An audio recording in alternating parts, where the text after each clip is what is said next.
America's Mayor Live, and this is Pause.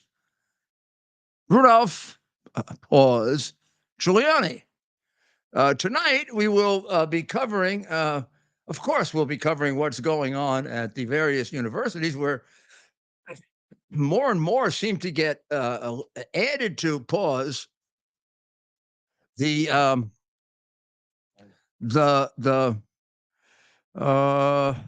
I pledge allegiance to the flag of the you-know-what. Okay, we're kidding around. There's a quote, there's a one tonight. I can't help it. I know you're not supposed to laugh. I know you're not supposed to get funny. After Cannibal, it was hard to figure what the hell would he say. He had a pretty good one last night when, when he says, what did he say? Something like, play it right now. Everyone knows we failed, or whatever it was. Play this one now. Just listen to this. Lyndon Johnson story about this too. Say it again. There's a what? There's a big Lyndon Johnson story about this too that I'm going to tell you guys a little later. We're not on. No. Yes. 4 more years. Pause. 4 more years. 4 more years. 4 more years. Imagine what we can do next. 4 more years. Pause. 4 more years. 4 more years. 4 more years. So you notice that pause. So what he's reading from is usually they set up teleprompters in several ways. One way to do it, particularly if you do a simple show or a simple statement, an advertisement or whatever. And I've used it for advertisements, of course. And I've used it several times for speeches at the Republican convention, particularly where I gave the keynote speech twice, and I used it. Now I did vary from it quite a bit. The gentleman who did the spinning of it used to say it was a big challenge. But I do know how to use it. I've actually helped to teach Donald Trump how to use it, which was not hard. He got it right away. There's a little trick to it. I'll tell you what the trick is. You read through it. You don't read it. Of course you read it. You don't read it. You do this. You read through it so that it doesn't break up so let's say it's in front of you and me right now. So instead of reading it like here, Andrew C. McCarthy, opening statements got underway in Manhattan Monday morning in Donald Trump's hush money trial. Obviously, I'm reading, right?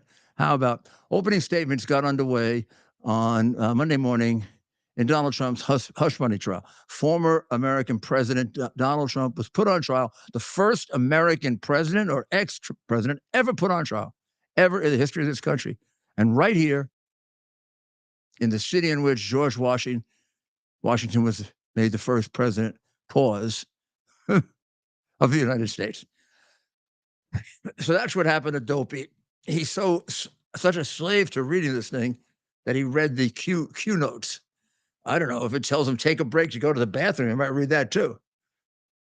I want to tell everyone that we're going to stick with Israel for as long as I don't stick with Israel, which might be about 3 o'clock this afternoon. Time for a break.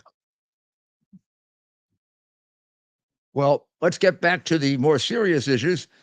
Speaker Johnson, as you know, just at about the time we were on yesterday, spoke at Columbia. It was quite exciting for us because Ted was there. We'll have Ted describe a little of it. But I was so proud of the speaker, and Dr. Maria and I were back here and we were clapping for him, right, Dr. Maria?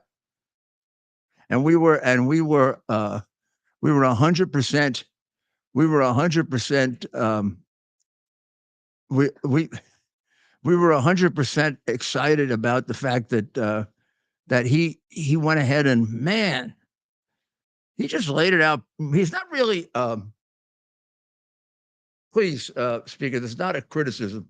He's not really a great speaker, but he's quite an honest and straightforward man.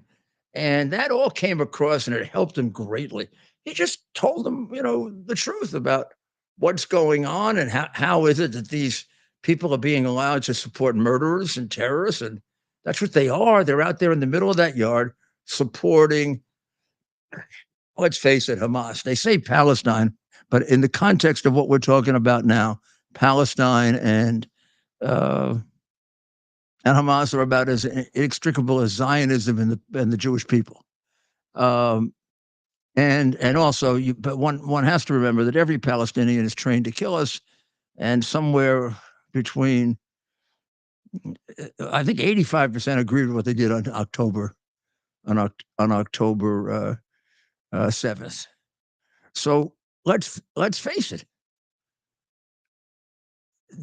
they're an enemy, a big enemy.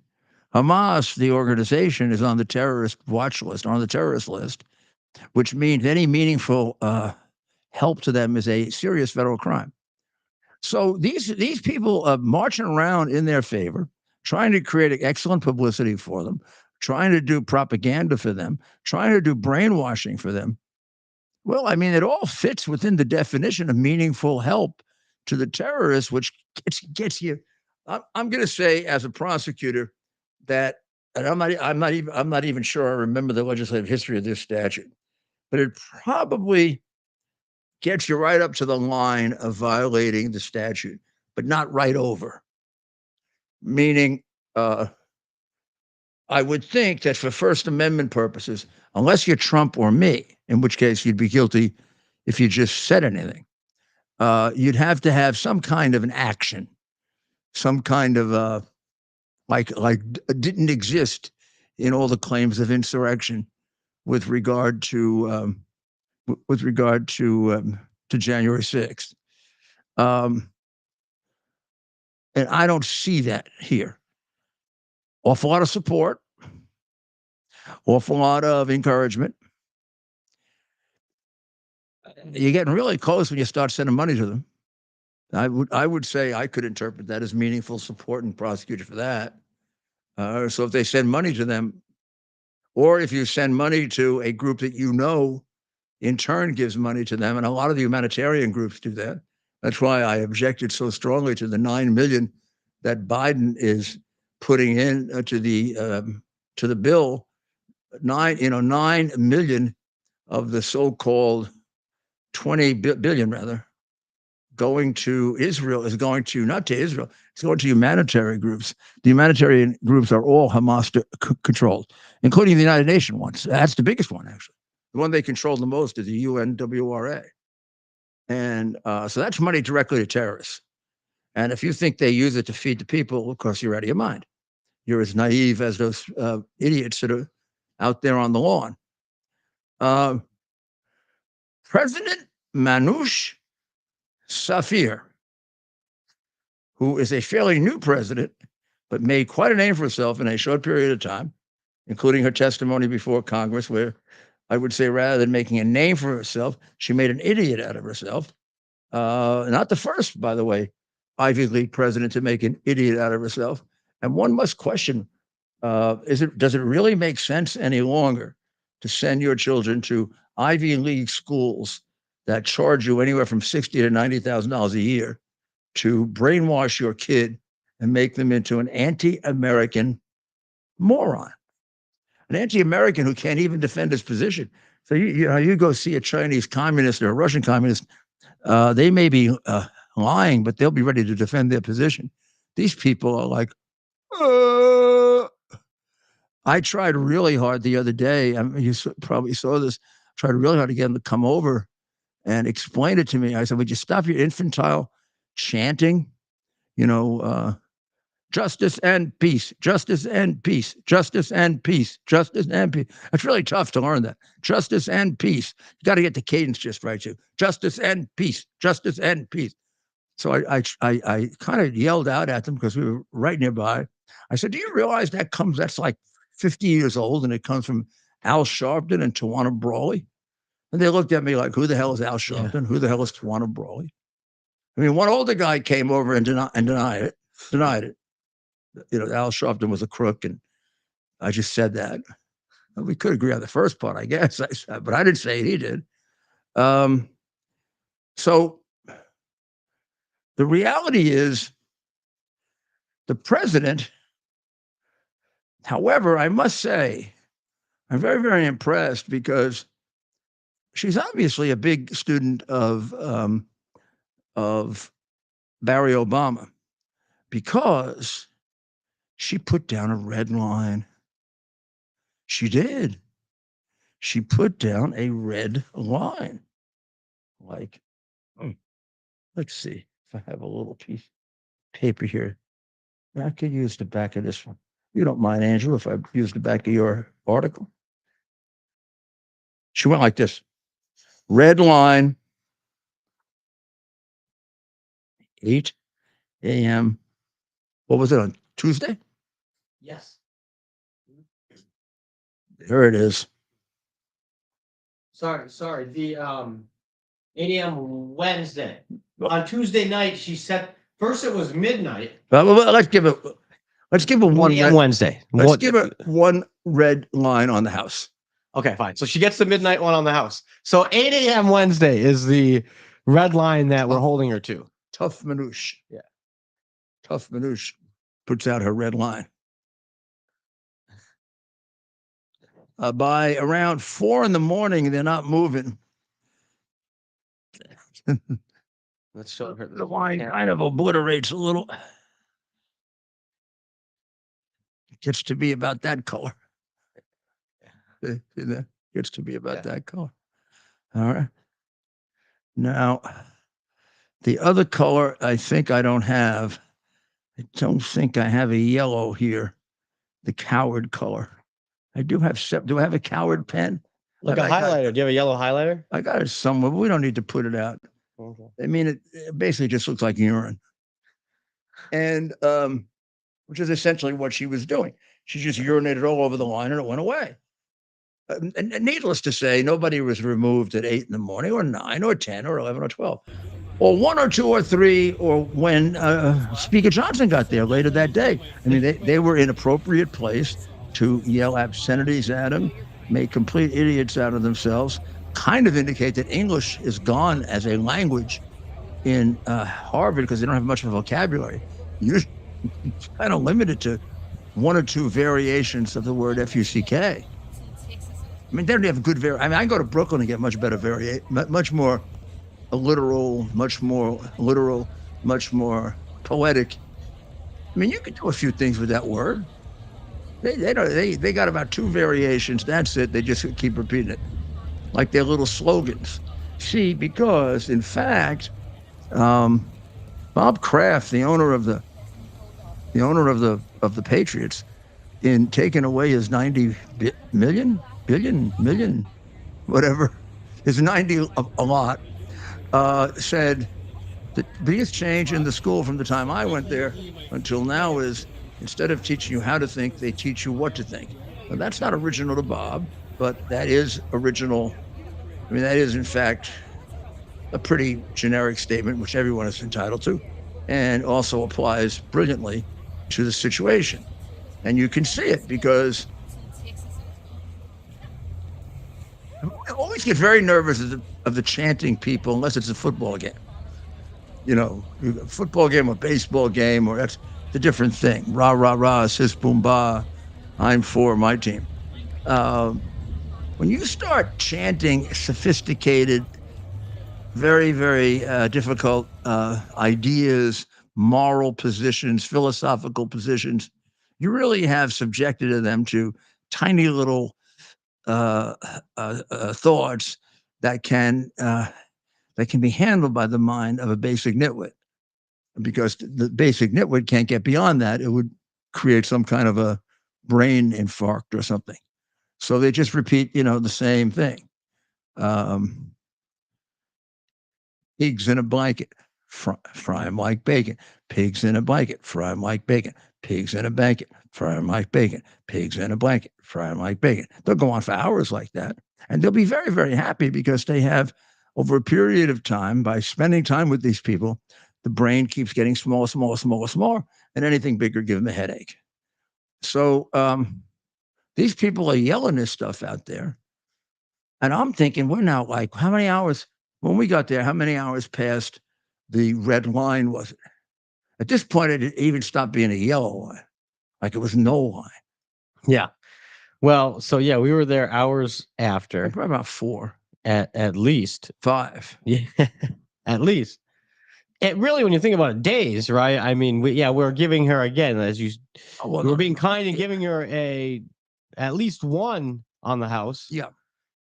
So can I get to a solution right away? You know how impatient I get with having to describe. I could go on describing what they did here. I could go on and describe what happened at NYU, where they beat up cops. 200 of them go into court and 200 let out of court, because this is Adams, New York. This is Hochul's, New York. This is Democrat, New York. This is beat the shit out of the police and it doesn't matter, New York, which is why New York is such a rotten place and why people are leaving like crazy. And it pains me more than anyone to have to say that. I think you couldn't find too many people that could sit here that would hurt as much as I do when I see the condition that the Democrats have put this city in. And I'm going to tell you something. I knew they would do it. I knew it my last 2 years in office. That's why I made CompStat public. The only reason you get crime statistics is not because some Democrat figured out how to. They don't run transparent government. I wasn't afraid of transparent government because I succeeded. And if I had a couple of setbacks, it was great incentive to fix it real quick. But you can, I mean, the Biden administration doesn't even have press conferences. I don't think the guy has actually had a real press conference ever. I never remember him coming out there in front of the entire press corps and spending, what are they usually, a half hour to an hour in front of the press. I don't remember him ever doing that. If he did it, I fell asleep. I'm sure he never did it. He tried a couple of times at the beginning, and they got all bollocksed up because he couldn't find his way to the podium. He would take the wrong notes. He would do what he's doing now. He'd read the notes. He'd say, "I am not supposed to take questions from," and they would actually list the names of the reporters. When they realized that he would have difficulty being a spokesman for the Happy Valley nursing home, they shut him up in his little cage. And then, sometimes he comes out pumped up with something. He looks okay. Other times he doesn't. So shall we take a look at the most recent Biden? Yeah, let's get that on there. Yeah, just so people. We'll play it again, yeah. 4 more years. Pause. 4 more years. 4 more years. 4 more years. Imagine what we can do next. 4 more. All right. And I'll play a couple others here. Yeah, doesn't he talk funny? An Army Air Corps before the Air Force came along. He flew those single-engine planes as reconnaissance over war zones. And he got shot down in New Guinea, and they never found the body because there were a lot of cannibals for real in that part of New Guinea. Can we play that again and look at the faces of the people in the back? An Army Air Corps before the Air Force came along. He flew those single-engine planes as reconnaissance over war zones. And he got shot down in New Guinea, and they never found the body because there were a lot of cannibals for real in that part of New Guinea. I don't think the people in back could hear him. A lot of times when you're in back of a microphone like that and the speaker's in front of you, you can't hear him back unless they put a special microphone up. But it looked like no reaction to anything there. I mean, they had just like a straight face. Or it could be they were all, They know not to, right? well, maybe they're all drugged up for that reason. Or they just know. I mean, his crowds are so astro. When he did the don't, the famous don't to Iran right before they did, he did it from the fake office, the fake Oval Office. Such a weird thing. With a fake don't. It is odd. And how about the last one? The we, the one that we. Oh yeah. Trump, How many times does he have to prove we can't be trusted? And Trump. How many times does he have to prove we can't be trusted? And then they led. Not many. No, I think Afghanistan kind of did it, Joe. Once you proved you couldn't be trusted in Afghanistan, your credibility never returned. Your poll numbers never really improved much. And then, of course, you reinforced it by so many other people you got killed, so many other lies you told, so many other dastardly acts you were involved in, so many other kinds of immorality that you covered up, including personal. You demonstrated to us your evil nature with regard to your grandchildren, which carries over to how evil you are to us as a people. You're too lazy to go to East Palestine. You're too lazy to express condolences to police officers or anyone killed in a situation where your policies might have been responsible for, which after all are the people that you should be offering condolences to the most. It's just going to happen in the nature of a presidency that policies, that even a good faith policies, if you have any of those, I'm trying to think of one, but let's say you had one. Let's say you had a good faith policy and somebody died as a result of it. You'd feel an obligation to say, I'm sorry. Now, I would think if you had a bad faith policy, like you mostly have, and people die of it, you'd have a burning desire to at least say, I'm sorry. Well, you never do. The one time you had an opportunity to do that after you got all those soldiers killed in Afghanistan, you were looking at your watch. What kind of watch do you have anyway? It must be a hell of a watch to look at it that long. While people are crying, and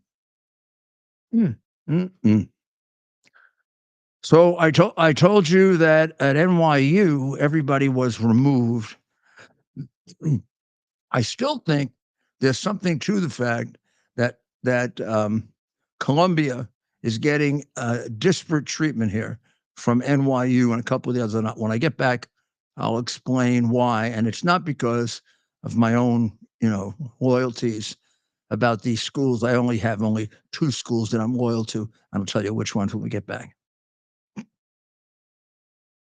We're having the biggest sale ever on overstock clearance and brand new products. For example, save 60% on our Goose Down comforters, the best comforters ever. They go perfectly with our MyPillow bed sheets and duvet covers. Save 25% on our brand new kitchen towels. They're made with the same technology as our famous My Towels. Our initial quantities are extremely low, so get them now before they go. Our seasonal flannel sheets are finally in. You save up to 50% and they sell out fast every year, so order now. They're truly the best flannel sheets you'll ever sleep on. Or save up to 80% on all our clearance items. And this is where it gets even better. For a limited time, your entire order ships absolutely free. So go to MyPillow.com or call the number on your screen. Use that promo code to get deep discounts on all MyPillow products. And for a limited time, your order ships absolutely free. Excuse me, I'm trying to see if my wrist got any bigger for the handcuffs from Arizona and Michigan that they're getting ready for me and President Trump. Would you like to make a guess as to what political party the district attorney in Arizona is, who is reported to have indicted me? Would you like to make a guess? Just guess. Come on. Don't be shy. What political party would you think it was? Comment below. Let us know what you're getting. What about you? Oh, you're asking me? Oh. You're asking me. This is a tough one. I don't know. We have No. What's a Democrat? such a fair But system. you know the district attorney of Michigan is a Democrat, right? Dana Nessel, I sat next to her. And what about the lots of governors of stories. both states? Whitmer, Democrat. Oh yes, all Democrats. By Yeah. the time we're finished, is every Democrat state going to indict him for the same thing? And then try to tell us it wasn't election interference? what could possibly be the purpose of 4 or 5 years later indicting me, Trump, Meadows, Boris, again, for the same things we're indicted for in Atlanta and by the federal government, and his case by the federal government. What's the purpose of it?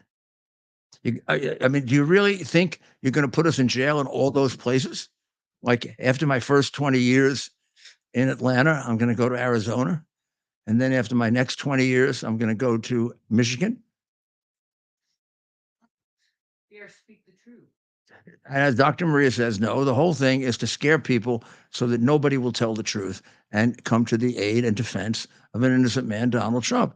It's also to tie him up as much as possible in his case, in cases, and it's also to create bad publicity for him. Continue to create bad publicity for him, and they don't care whose lives they ruin. Among those 18 or 19 people in Arizona, in Atlanta, they ruined a lot of lives. And they're going to do a lot more. And they don't care because they're evil people. When you indict innocent people, you're evil. I'm sorry, maybe I'm too rigid a prosecutor, but to me, the worst sin you could commit as a prosecutor is to frame an innocent person. And the Democrats seem to make a hobby of it. I mean, probably the reason is because they're trying to cover up the fact that they've committed so many crimes that it would almost be impossible to figure out the right level of time in prison for them. And I get that from the Ukrainian prosecutors who tell me, Rudy, you don't understand what you're. When I first started this and asked questions, they would say, "You really want to know about this?" And I said, "Yeah, I want to defend my client with it." He said, "Well, if you ever bring this out, you're going to be the most hated man in Washington." I said, "Why?" He said, "Because it's a lot bigger and a lot deeper than just Joe Biden, and Biden's money is way beyond what you think." Well, Biden's money has turned out to be way beyond what I thought. And I have a suspicion who the other people are, which is why they do everything they can to destroy me, including the networks, who were fully aware of almost all of this, almost all of it.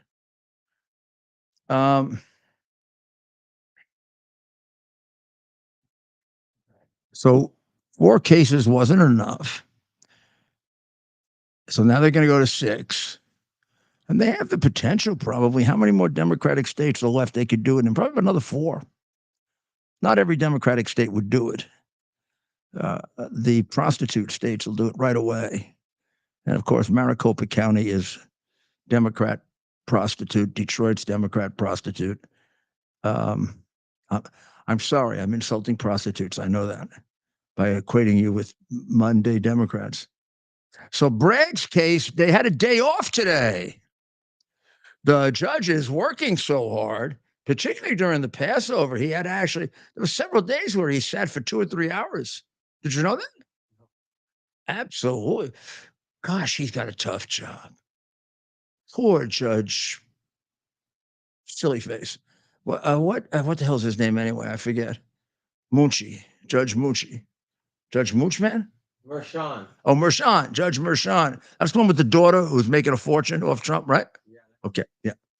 And who has donated, that's the one who donated money to Biden. And you're wondering, in a fair country, in a country with a fair system of justice, how can you be the judge in the case? You know how? We're not a country with a fair system of justice.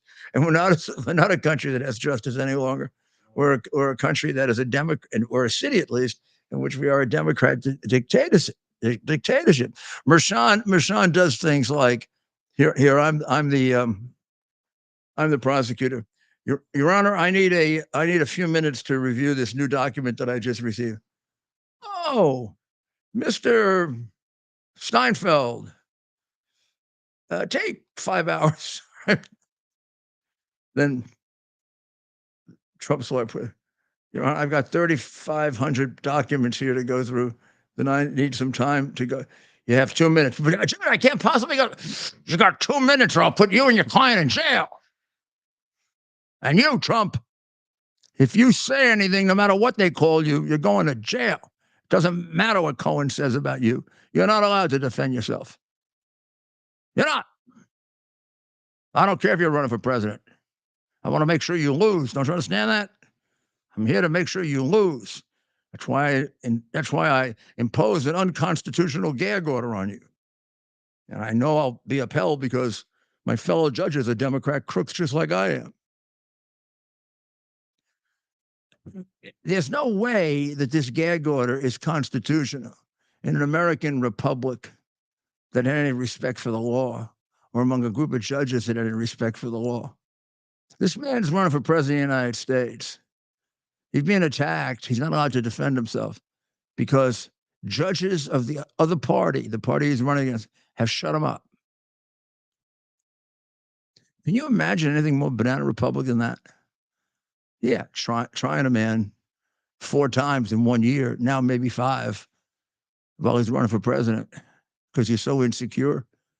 And these 2 extra cases probably come about because they're pretty damn insecure about the pieces of crap they already brought. People are laughing at this Breed case, just like they don't really laugh at Breed. They're angry at Breed because he gets so many people killed. But so the Supreme Court is taking up the immunity issue. And this is an extraordinarily important issue. Why is it important? Because one interpretation of it would mean that every single case against Trump involving, particularly the cases involving things that he did as president, would have to be dismissed because he has immunity to do it. But I do not believe they are going to give him what he is broadly asking for, which is complete immunity for the acts of a president. I believe the Supreme Court will give him partial immunity. And what that means is it's got to go, it's going to take forever. It's going to have to go back to the district judge. The district judge is going to have to decide whether the things he did fell within his authority as the president of the United States. The government can argue it doesn't because he was trying to fix an election that he knew he already lost. He is going to argue he did not know he already lost. He had available to him a large number of documents, a large number of affidavits, and great many attorneys who told him that there was fraud in many of these places. In some cases, impossible to determine if, at this point, if it affected the outcome, but promising in the sense that it was only the beginning of what they had found. In other cases, there were experts who evaluated it and said that he had actually won. There were even experts who said that many of those states that remained open, and he was ahead the night the election, closed, were states that normally would have been called for him. He was so far ahead. And one who said it was mathematically impossible for Pennsylvania to flip 750,000 votes with 60 or 70% of the vote cast. So I'm telling you all that, not to prove that it was stolen, which I think I could if we got into court, but I'm not going to do it here, nor could I really do it here. What I can tell you is there was more than a good faith basis to believe that there was a significant fraud and that a very serious investigation needed to be had to find out if it got to the level of giving us an incorrect result in the election. And he wasn't allowed to even say that, much less think it. But there's nothing criminal about his thinking that. And it is within his prerogatives as president to examine the integrity of any election, including his own, because his own is for the highest office in the land. So, the classical answer would be what he did within the scope of his authority as president. Therefore, you can't prosecute him for it. And they're going to say, no, he went beyond it because he knew, and the district judge, who is a puppet of the Democrat dictatorship in Washington, I don't even know why they're going to have a hearing in front of her, except you have to establish the facts. She's probably writing the decision already, which is that he has no immunity. President's not above the law, or he has no immunity. What they've done to this guy is put him below the law. This above the law thing gets me sick. So she'll write her opinion, and it's written already, and she'll take 6 months to do it. And then the Court of Appeals will take it, and we'll probably get a 2-to-1 decision, because that's basically the ratio at which the Democrats outvote the Republicans affirming her. And then we'll get to the Supreme Court, and we'll see what happens. Now, this case they heard today gives me a hint.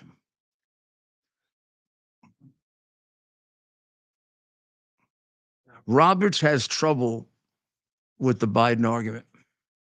That's very bad for them, because if anybody's going to, four conservatives are going to remain very, very solid on this.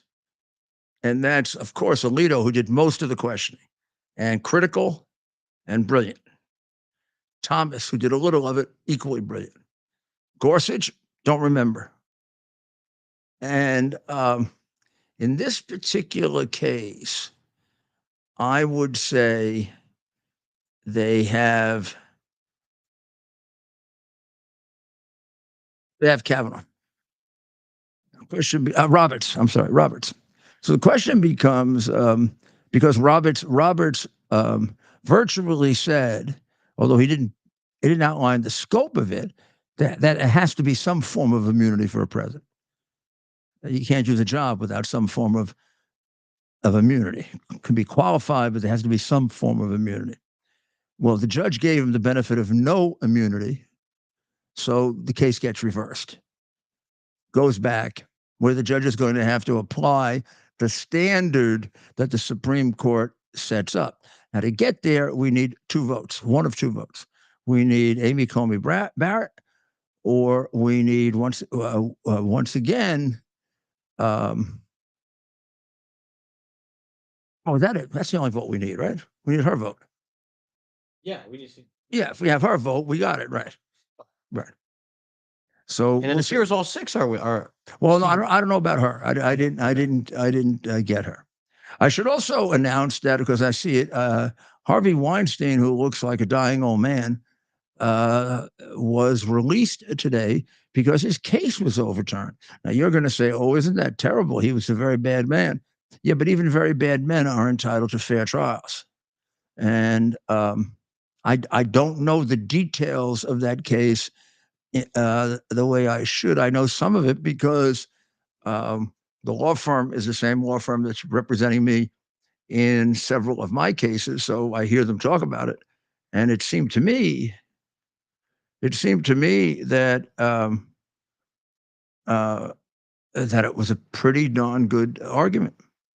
The modern prosecutors' ability to violate the law is frightening, absolutely frightening. And when they get a celebrity case, they're worse. The judges are, or the No, the prosecutors. Oh, the prosecutors. Too much ambition. Really? Too much ambition and too little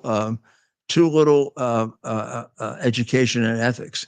And I'm going to tell you, I'm going to play old man, but that never would have happened under my bosses. That would never happen under me. I was going to say it wouldn't have happened under you. But I'm telling you, there's a reason it would never happen under me, because it never would happen under my bosses. That's the way I was trained. I didn't make up the rules. I was trained. We didn't. We took no solace in an unfair trial. What the heck? We would take no solace in winning unless you won by the rules. Even that. But it's not the game. It isn't the rules. It's if all of a sudden in the middle of a case it appeared that the person was innocent, we dropped the case. Did it? Yeah. Even if it came to a point where you had some substantial doubt, get rid of it. I was not appointed to put innocent people in jail. In fact, I was appointed to do justice, which means to protect the rights of innocent people, which could include sometimes the person arrested. Now, you can't encompass both those thoughts in your head and lawyers are supposed to be pretty smart, right? But Yeah. you can't carry both those thoughts in your head. You can't be a prosecutor. If you're emotionally incapable of thinking in a sophisticated way, then you got to find a different job. You can't. I think there's an expression in a bar that goes like, "You can't believe your own shit." Yeah. You got to be able to think objectively. You've got to be able to think about the other side. You need to do it for tactical reasons to be a good trial lawyer. You need to be like a good general. You got to think of what's the army going to do to you, not just what are you going to do to them. Yeah. But in the long run, you've got to do it because, as Justice Jackson said, the ultimate role of a prosecutor is to do justice, not to obtain convictions. And boy, hard to find them right now, right? Particularly on the Democrat side. You look at this crew they got, Smith, who's got a record of being dishonest and dishonorable, who's got a record of doing exactly what they're asking him to do, to get somebody convicted unfairly, just so it can be done before the election. And then after the election, it gets reversed with the Supreme Court saying in the particular case that Smith was in that he was the real reason for it, real reason for the innocent man being convicted. I got to tell you about Fannie Ho on her level of ethics. Whoa. And by the way, it's about a third, it's only a third. You got about a third of it. And then Bragg.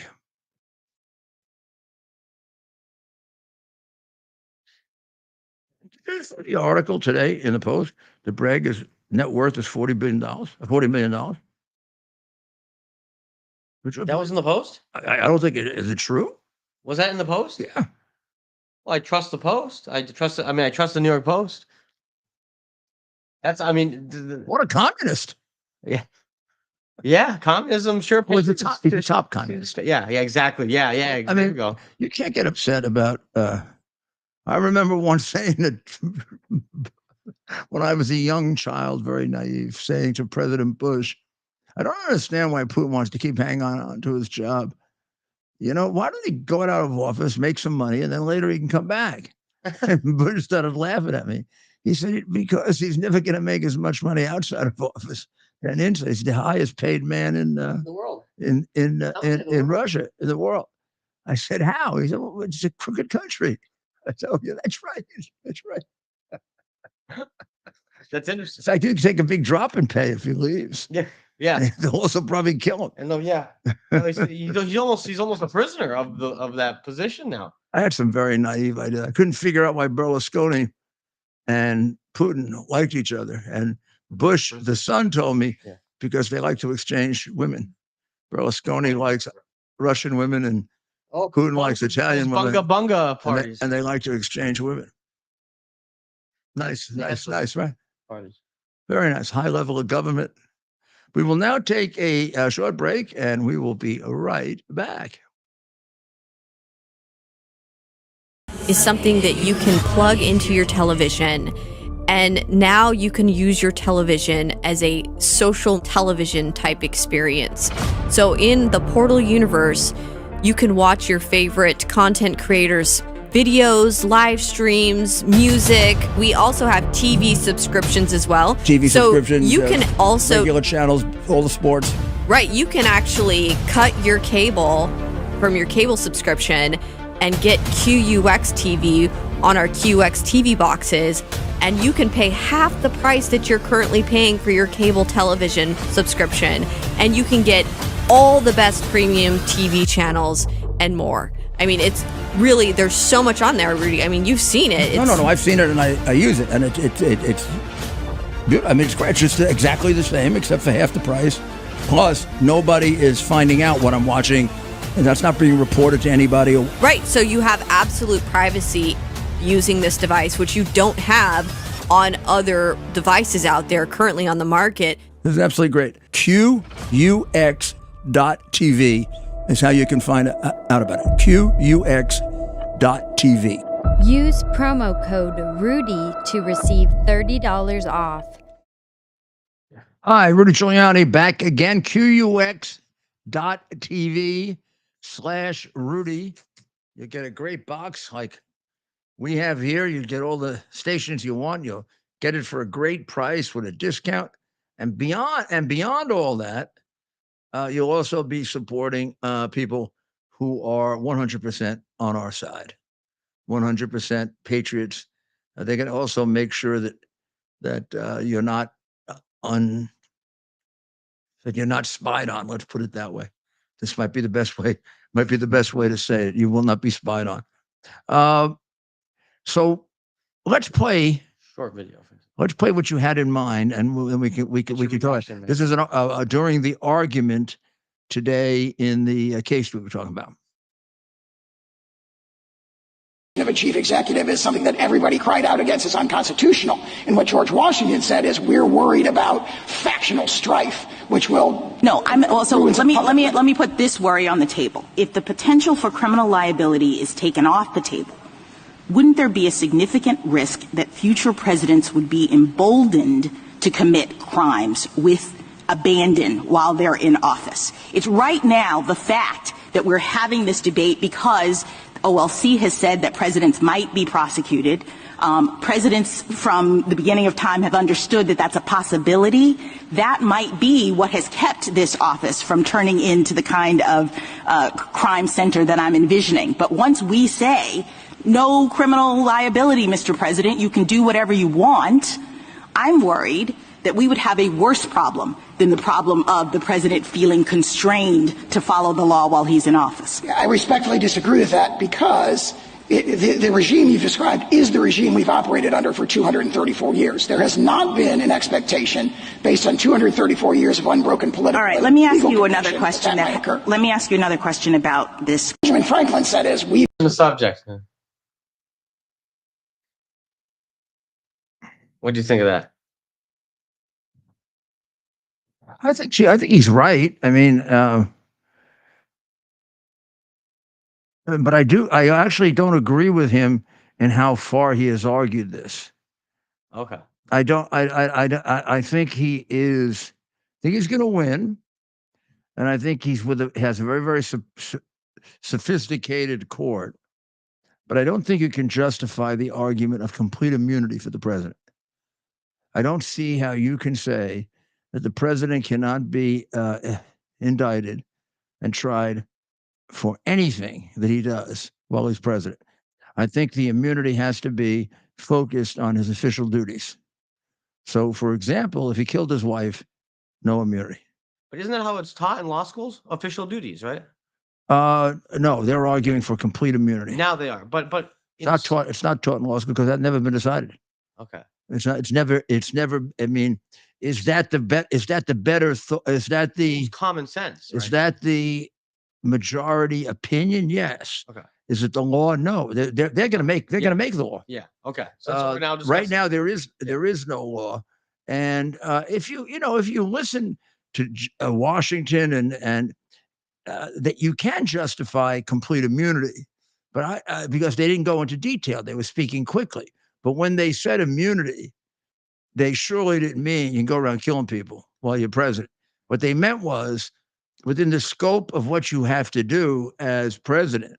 If you make a mistake or you commit a crime, you're protected because it's such a complex thing that you're doing that it's very, very easy for you to do either. So I think they're not going to buy the argument on the Biden side, which is no immunity of any kind, which means you can prosecute him for anything, which is really going to hurt Biden when he gets out of office. Wow. Yeah. I mean, the guy told us that he violated the Constitution a few times. Oh, I know I can't do this, but I'm going to do it. Like the loans, forgiving the loans to the children. He didn't do it for the longest time because he said, I don't have the power to do it. Then he did it. Then the Supreme Court told him he didn't have the power to do it, and he did it again. I mean, that's almost like asking to go to jail. But if there was limited immunity or qualified immunity, that would be covered. He'd be allowed to have done that. On the other hand, if he goes outside and he smashes somebody on the head for no reason because he's demented, which is possible, I guess, the only defense he has is the one that her gave him, which is he's too mentally ill to understand what he's doing, which may be true. I mean, you watch him talk, and I mean, he really is stupid as, I mean, unbelievably stupid things that he says, right? It's just Everything he says. it is beyond. It's beyond parody at this point. It's beyond. Right. It's hard to, and it's getting like, and you've argued this. You were arguing this over a year ago, Mayor. Just how much he is going to decline before the election, because now we're seeing it. Now he's, he used to kind of slip up with the teleprompters. Now he just straight up is just reading it's screwing up and then not even. Yeah, I'm actually surprised that he's still functioning at all, because sometimes it really, the whole mind gets strangulated. Well, now they just don't put him out. Now if he's not in position to be out there in front of people, they just don't. Doesn't matter what it, like the night Israel was attacked by Iran. I don't believe the president came out, did he? Or Joe Biden did not come out. He was that out night. there when he read "we" and he meant to say "I." Yeah. So they were able. He condemned himself, or he meant to say Trump. Exactly. Condemned himself. Yeah. But if he's too bad, they just don't put him out now, right? So they won't. They do put him out. I mean, they put him out very sparingly. But look in the last week, all the mistakes he's made. But okay, so I guess I'll rephrase what I'm saying. When we don't see him, I'm just going to assume. Well, I don't want to assume because that makes an ass out of all of us. I'm going to come to the conclusion that he's just too bad to come out, right? So that tells it could be. But aren't there times you think when he has to come out, and therefore they gotta put him out even though he is bad? Yes. However, for example, you mean when he was saying that stuff about we, and when he was getting all confused the last couple of days, he was out because he's in good shape. Good enough. They made the determination that I wonder what happens when he's not capable of coming out. Then you don't see him. And even if it's like debating Trump, they will, if they don't think they can get him in good enough shape for an extended period of time, he won't debate. How often has he stood there and not known Secretary of Defense Carter's name? 20? Yeah, there are some things that he can't. For some reason, that one just escapes him. He can't get his name. Yeah. Oh, the guy. Yeah. The defense guy. Yeah. Or now let me introduce to you President Harris. Yeah, that's another one. That's happened maybe 8 times, 10 times. And there might be some Freud. There might be something there. That might be a deeper. Like he's hoping. Please take over. I don't know what I'm doing. That's the risk they take every time they put him out there. Yeah. But I think what we're going to see, and you're right, it's going to be a challenging question, Mayor. For example, you would think that he has to debate, right? You would think in American politics, at least, I would think a candidate's not going to get away. In America, we love competition. They're not, like, the idea that a candidate can just say, I'm not going to debate. They won't do it if they don't think they can get them in a good spot for an ally. Right? They just won't do it. Yeah, they have a very difficult choice because they don't control everything. Yeah. The disease is the disease, and there's a point in time when it's going to get worse, and you can't completely predict it, maybe a little bit. And could it happen all of a sudden that he just cracks up? Mitch McConnell. It could happen. Mitch broke down for a short period, but which I think is a different kind of a situation.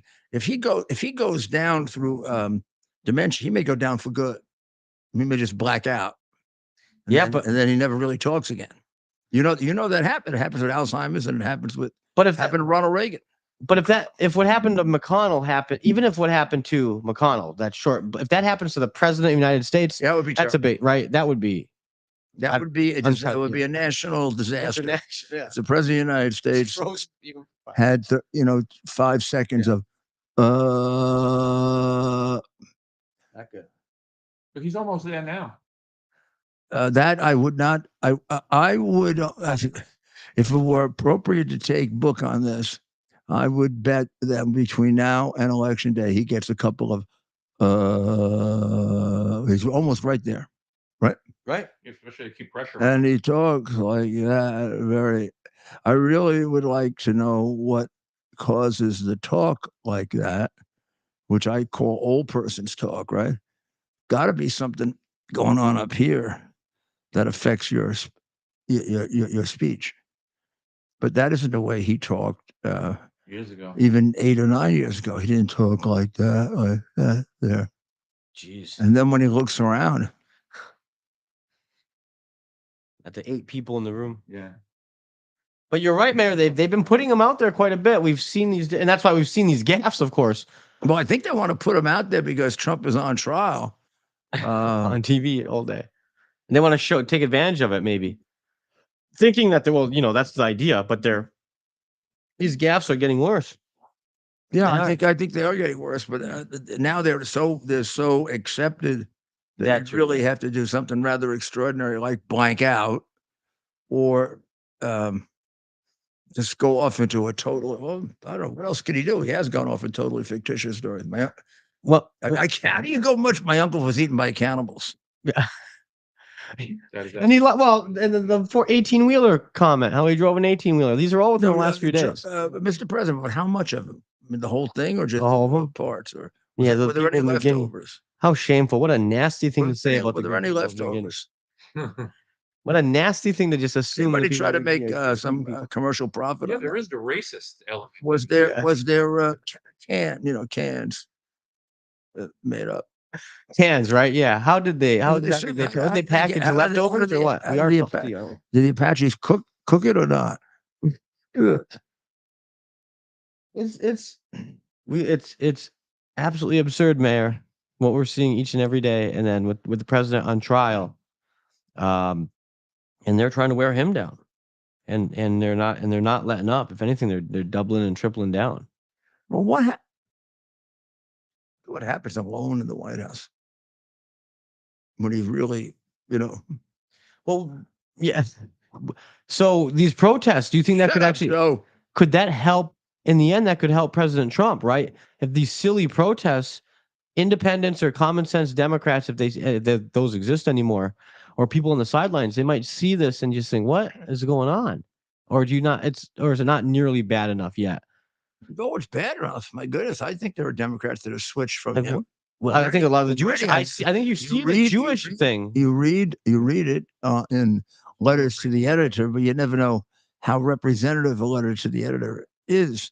It could easily be just one aberration, one person feeling that way. Oh, and you would think among the Jewish voters there'd be complete abandonment of him, complete, because he not only doesn't support them, he lies to them.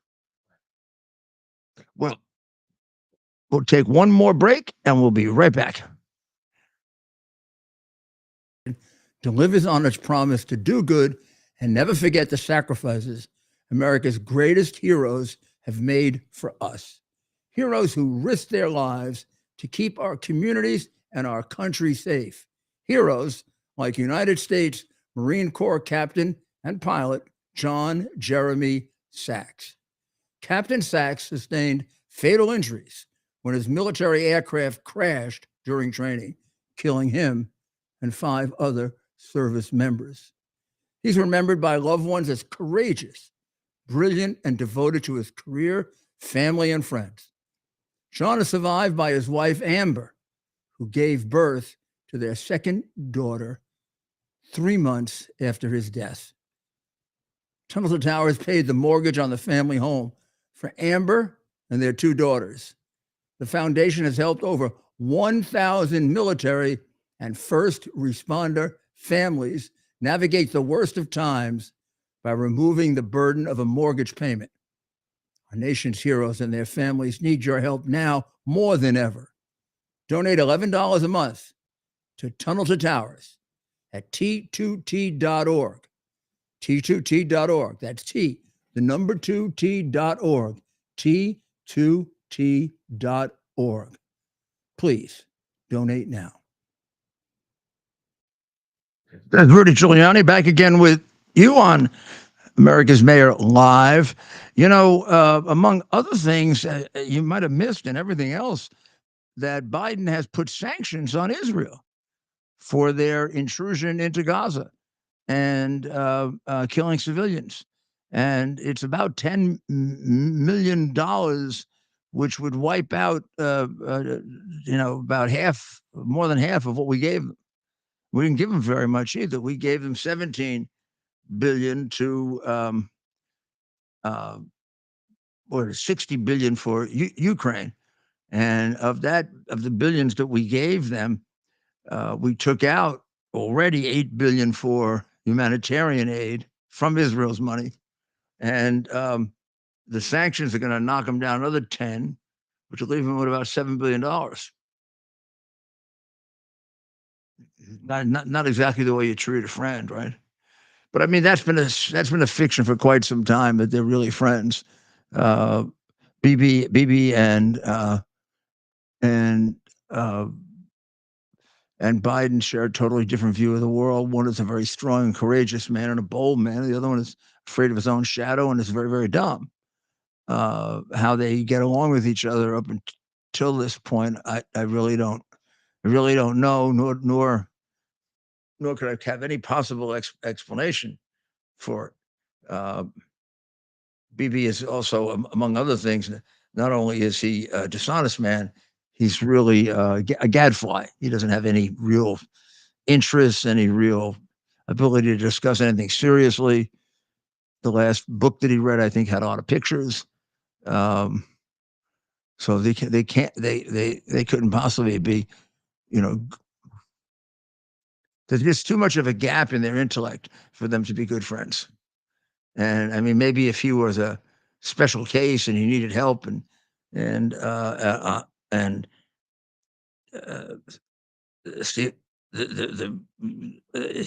would do it sort of, how would you say, poetically? I mean, not poetically, but religiously, or to just help him. But he's not that kind of impaired. He's not special in that sense. He's just plain mean, ornery, nasty, dishonest, evil, and stupid. You don't want to really help somebody like that too much. But if we could help him to the door, it would be good. And Trump is trying in his worst way to do that. Wouldn't be a bad idea if he lifted the Irish sanctions, rather the Israeli sanctions, and made sure that the money got to Israel, that the 10 million that we took from them. We're giving them so little. You sure as heck don't want to have them down money that they were expecting to get when we're giving away the store to Ukraine without any accountability for it. And also, worse than that, with no plan for this war. I mean, it seems to me that you can close your eyes and look into the future and say, 5 years from now, or 8 years from now, or 2 years from now, or maybe even a year from now, we'll be trying to figure out peace there, and it's going to be something for Russia and something for them. The idea that we're going to just toss Russia out, I don't see it. I mean, I don't think an American president is giving him solace that way. Let's put it that way. So we'll be back tomorrow night. We'll have plenty for you then. We'll get to see what happens when they come back on trial, and we'll see if we can give you a little bit of an update on the election and how it's tending right now, because things are a little bit settled now, and I think we might be able to see some interesting data in the polling that's going on. I think minds are starting to change now. People are starting to get more serious. We'll see. Well, first of all, God bless all of you. God bless the people of Israel. God bless the people of the United States. And God bless America.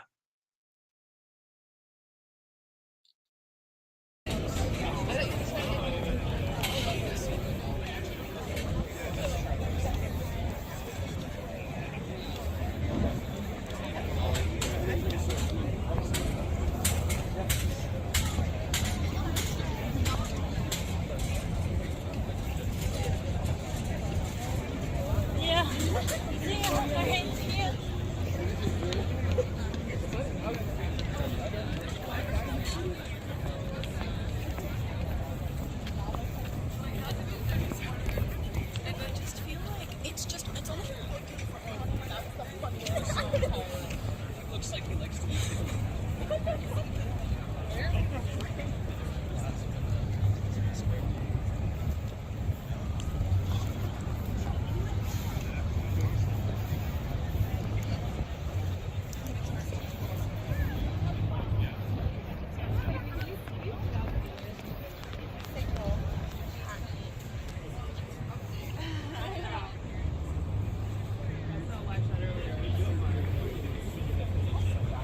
He was what? So back when He might have to give him. So is this, am I okay here? No, you're fine. It looks fine.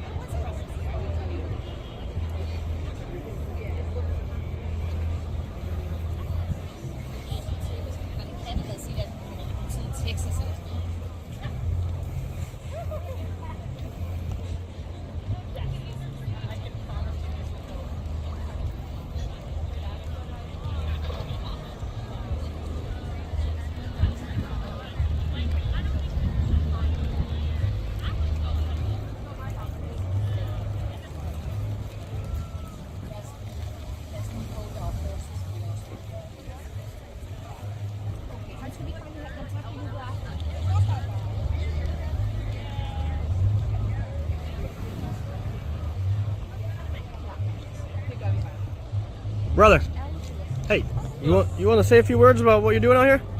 Well, I'm an alumni, and I've been watching this on Instagram, so I decided to come in and see what I could do and see what was going on in the ground and show solidarity. So they weren't kicked out of this area after all. Not yet. Not yet. I'm definitely not the person with answers. Okay. But I guess everyone is still here. Yeah. Is there a reason Columbia, that the folks here at Columbia have had such a forceful have been protesting with such force the last few days, or is this kind of part of a larger movement? Or is there something specific to Columbia? Is there a reason why? Well, I mean, Columbia One does have a history of it. So there's a 1968 history of similar. I don't have my mic on, so I'm sorry. Yeah, a sure. history of what? Like in 1968, there was a big class movement and protest that was very similar to this. So the people that organized this had done their homework and modeled it after the 1968 one during the Vietnam War. There was similar in the 80s with apartheid from South Africa. Okay. And right now, and I haven't been on campus, but from what I understand, just the tension that has been on campus all semester, what I've been hearing about from people that have been still about, and I don't know what your experience is in places and events where things kind of explode. Yeah. But it doesn't just happen. Like there's kind of there's a lot of people not feeling that they weren't heard. There's a lot of people feeling that they can't communicate. There's a lot of anger about what's going on, as well as just, and there's also a new president of the university who, for her first year, was not able to deal with the current tensions, and so they just seemed to rise until something kind of happened. What's the goal here? What do you think I guess we'll call it a more short-term goal? Sure. Well, I mean, and I'm speaking as an individual, and I'm speaking from my own experience, but with nonviolence in general, is that you want to show that you are a group of people that are positive, that are helpful, that are nice to be around. But when you do the camp here and you get into the news, when you get into the press, you're also bringing the issue into the press. And it's part of it is changing the national narrative. So there is this national narrative of there's anti-Semitism, there's of just these rowdy kids. So there's a work to change that being nowhere. I'll come back. We're going to go back and see. I think Speaker Johnson's about to speak. It looks like there's a lot going on. All right. Thank you, though, problem. Thank you for talking to us. No problem.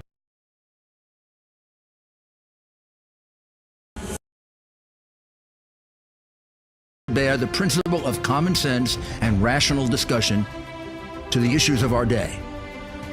America was created at a time of great turmoil, tremendous disagreements, anger, hatred. There was a book written in 1776 that guided much of the discipline of thinking that brought to us the discovery of our freedoms, of our God-given freedoms. It was Thomas Paine's Common Sense, written in 1776, one of the first American bestsellers, in which Thomas Paine explained, by rational principles, the reason why these small colonies felt the necessity to separate from the Kingdom of Great Britain and the King of England. He explained their inherent desire for liberty, for freedom, freedom of religion, freedom of speech, the ability to select the people who govern them. And he explained it in ways that were understandable to all the people, not just the elite. Because the desire for freedom is universal. The desire for freedom adheres in the human mind, and it is part of the human soul. This is exactly the time we should consult our history. Look at what we've done in the past and see if we can't use it to help us now. We understand that our founders created the greatest country in the history of the world, the greatest democracy, the freest country, a country that has taken more people out of poverty than any country ever. All of us are so fortunate to be Americans. But a great deal of the reason for America's constant ability to self-improve is because we're able to reason, we're able to talk, we're able to analyze. We are